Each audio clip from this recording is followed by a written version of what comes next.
everybody. Hope everyone's doing well. Let's go really quickly. RAH'S mock draft 1.5. This is the first part of the first round. Picks 1 through 16, and we're just going to start right away. If there's a quarterback that your team loves, they must do whatever it takes to get him. Some franchises trade the farm. And again, this is a mock draft. This is all hypothetical based off my own football information and scenarios that I think could work out. Anyway, let's go. Number 1, let's start with it. The Indianapolis Colts trade with the Chicago Bears. They receive pick 1 and pick 133. Chicago gets pick 4, pick 35, 2024 first rounder, and a 2025 second rounder, and here we go. Chicago had their eyes set on a particular pass rusher, so they did not want to move down too far, Shane Steichen gets arguably the best quarterback in the class, and the quarterback that best fits him schematically, and that is Bryce Young. Height and frame are worrisome for me. He's not mobile in the way Kyler Murray is, for example. He plays and wins from the pocket, but has the athleticism to create outside of structure. This is an Alabama quarterback that truly had to carry his team. Not much talent with offensive playmakers. So this was the quarterback that really had to do everything. While Tua and Mac Jones benefited from the talent around them, and they really sucked. So, number 2, we have the Houston Texans. This is a non-trade one. Houston, they grab Anthony Richardson, friend of me, 413 Sports Talk. Houston wasn't interested in moving up a pick because they were fine with the quarterbacks that were on the draft board. Their team didn't want to give up multiple picks. They're very much still in a rebuilding phase. And this didn't really make much sense. Didn't make much sense for them to move up anyway because they were fine with who was there, basically. But a lot of people think that this right here would be like, like a work softball game, swing for those fences, home run type deal. But Anthony Richardson is not just some blank slate, blank rock quarterback that you're going to sit there and mold. This guy is going to dictate games with his athleticism, what he can do when he tucks and runs the ball, and not to mention, first off, he tries, and he's a pocket guy first. But boy, when this guy runs, you're in trouble. And durability and nothing like that is a concern with him. You can see him on tape working through his progressions and trying till the very last minute. This is not a guy who's just a scramble first guy. Anthony Richardson with correct coaching is going to be a fucking problem in the NFL. Pick number 3, we have the Carolina Panthers. They take C.J. Stroud, quarterback from Ohio State. In this trade, Carolina receives pick number 3. The Arizona Cardinals receive pick 9, pick 39, and 2024 first rounder. Might be a little bit of a reach there, but, it's a mock, right? The Panthers got themselves a scare when Houston hung up the phone on them, but was relieved when they took Richardson, leaving the quarterback that best fits Frank Reich's offense and what's going to happen down there in Carolina. They gave the Cardinals quite a haul for the pick, but it was in good reason. So anyway, C.J. Stroud's an outstanding quarterback who finished his collegiate career at one of the biggest heaters like I've ever seen. Not to mention the way he started it. His play against both Michigan and Georgia compromised him as far as considered being the best quarterback. As you see, I had others mocked going first. But he could easily become the best in his class and a rookie of the year. Very high expectations right there. Number 4, Chicago Bears, Tyree Wilson, edge rusher from Texas Tech. Now let's not make a mistake. Will Anderson Jr. is the best pass rusher in this draft class, arguably. But athleticism and size thresholds do exist, and coaches have preference at certain positions. Speaking to the Bears head guy, Matt Eberflus. When he met with me at the NFL Combine, as I snatched from NFL.com this little piece for my take on this pick. He likes them long, big, and fast, kind of like you do in San Francisco with the success they've had with those defensive lines. And GM Ryan Poles reiterated that fact, so this is probably where they would go here. I could almost say that Tyree Wilson to the Chicago Bears is definitely going to happen. Anyway, 6'6", 275. He moves like none other. This guy's a problem, and he will be a star at some point.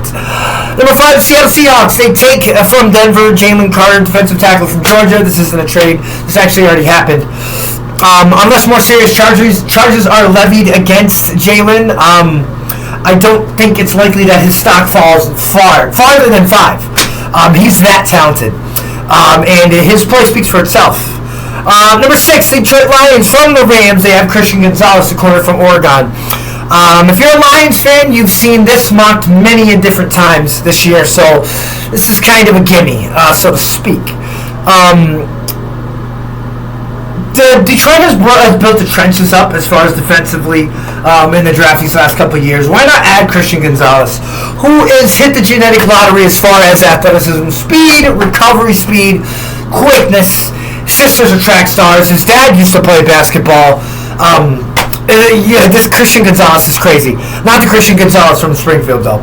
I don't know about his athleticism. I won't talk down on him, but anyway. Number 7, Houston Texans. They take Will Anderson Jr. here, the edge rusher from Bama. This is another hypo trade. Houston receives pick 7, pick 143, Las Vegas Raiders. They get pick 12, pick 104, pick 138, and the 2024 first rounder via the Cleveland Browns, which is something that already happened.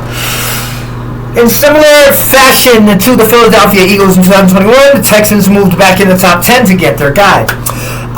They've already begun building a defense with the likes of Derek Stingley, Jalen Petrie, who both had decent years in their rookie campaigns. Stingley was injured coming out of college, so that kind of slowed him down a little bit, but he still had some meaningful reps. So Will Anderson brings them the versatile rusher off the edge that they need. That's going to couple with this secondary that looks to make noise in its second year. D'Amico Ryans is no stranger to using outside linebacker types on the edge, even on the so on the defensive side of the ball. I mean the defensive line per se. He'll put the linebacker over there. I might have just got mixed up, but anyway, he likes having those types on the edge to make hell for the quarterbacks. And having pass rushers of all shapes and sizes that played for San Francisco, he's kind of bringing that to Houston as well. It's important for D'Amico in that defense to get off. Anyway, off to a good start. Anyway, number 8, the Atlanta Falcons. They take Paris Johnson Jr., offensive tackle from Ohio State. While he is a left tackle prospect, he played right guard for the Buckeyes in 2021, which could help him in his transition to the right side, as you know. Trent Williams is on the... not Trent Williams, wow. It was Caleb McGarry. Okay, Caleb McGarry was on that side. But, so, hypothetically, he's coming off a season where he kind of only dominated when they were running. He was a liability in pass protection, so I mocked them not re-signing him. Which so far hasn't happened, which leads me to believe what I have going here is correct. Anyway, number 9 is the Arizona Cardinals. Here they are. They remember they traded the number 3. They get Miles Murphy, edge from Clemson.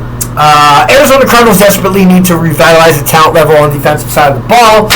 Kyler Murray's ACL injury is going to have them, in my eyes, not be that competitive this year. I think Jonathan Gannon, you start building your defense, and it starts with Miles Murphy. This guy can do everything. Played along a great defensive line in Clemson, and he likes his defensive lineman a certain way. This guy fits the mold exactly. Myles Garrett to the Cardinals. Miles Murphy to the Cardinals. Sounds good. And number 10, the Eagles. Eagles Super Bowl disappointments. If there's anything they need to improve on, it's corner. They let Darius Slay go. C.J. Gardner-Johnson signed with the Lions for 1 year. This guy's a no-brainer. He might still have a little bit of work, though, because he's very physical. But I think he's shown year-over-year progression in his collegiate career. And he can... I think he's a guy that's going to... The learning curve's going to be... It's a little swift and steep for corners. But he's a guy that when he gets on, he is going to be on. And, of course, he gets it from his father. One of my favorite Steelers as a youth. Number 11, Tennessee Titans take Broderick Jones, offensive tackle in Georgia. Many disagree with me and think that he should have been the first one off the board. However, I think Tim Ruan's retirement prompts the Titans to grab him here. Broderick Jones is nasty on the run, nasty with the pass. Guy can play inside too. He's playing a little center as well. This is a guy who's going to be in the league for quite some time. Number 12, we have the Raiders as that in that mock trade. Take corner Sam Smith from South Carolina. Just as a Patriot way kind of guy, and he fits their coach, Josh Daniels. This guy's big. Cam Smith, 6'1", 209, if that measurement was correct. And the way he played man in South Carolina is something on highlight tapes to just sit back and the popcorn, sip the soda. It's beautiful. It's beautiful. He's a guy I think with his preparedness can perform right away if thrust out into the fire. That is just like this next guy, number 13, New York Jets defensive back, Brian Branch from Alabama. I think they're gonna take him here. It's unfair to pencil him as a corner or safety, as he played that hybrid role so well throughout college. He projects well as a third-level defender right away. With time, he could be on the island on either sides of the field.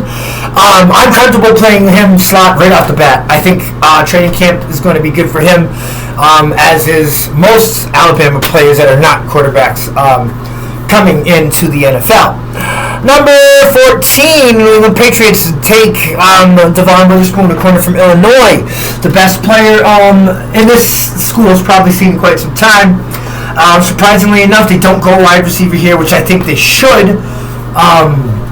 They haven't really hit on wide receivers, really.